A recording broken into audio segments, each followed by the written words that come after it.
as a musician, your goal is always to give something special, to give back to your audiences, and that happens every single night. I walk on stage no matter where it is, and then of course on a personal level you try to grow as an artist. There's always so much to learn.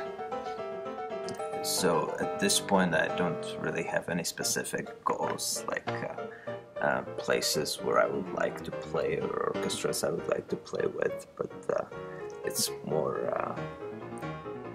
about really finding out who you are as an artist and making your audiences happy, giving them an experience.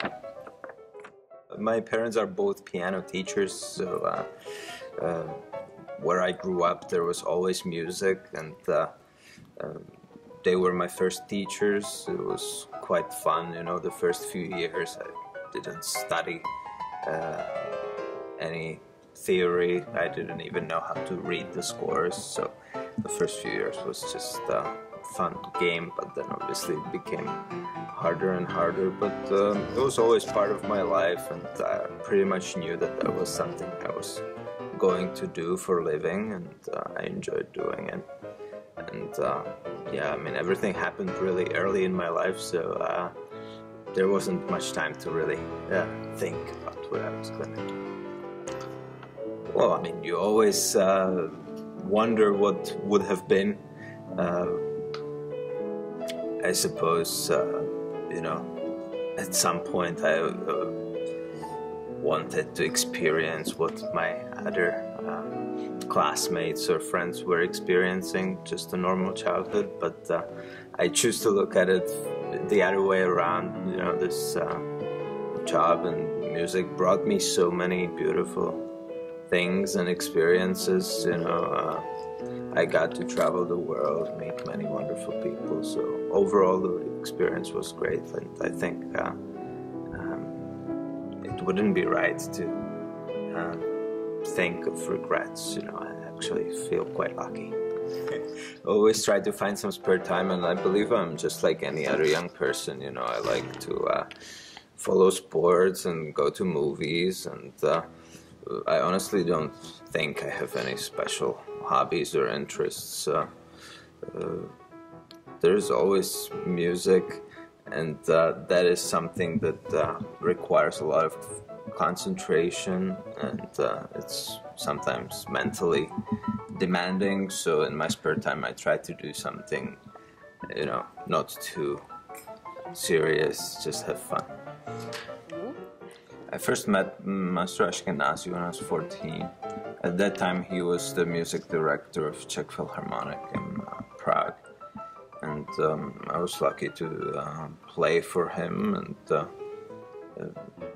since the very beginning he was very supportive. He liked me a lot, and he asked me to come back for lessons, and basically ever since I played with him all around the world with many great orchestras, and he opened many doors for me. Without the person of his caliber, it would be a lot more difficult to succeed, because obviously this music world is very competitive. To me, all the concerts are the same, and of course, sometimes when, for example, you have to play Rachmaninoff's Third Piano Concerto, which is considered to be the hardest piece in the repertoire, then you might get dizzy looking at the score, but I think that it's all about going beyond the technical difficulties. You cannot go on stage thinking, oh, this is going to be really hard work. You have to try to enjoy it, and only then I think the audience will enjoy it too. Well, of course, as a performer, I guess failure is one of the things that scares you a bit, but Honestly, what scares me more is probably flying on airplanes. It's one of the things I never got used to, even though I fly a lot.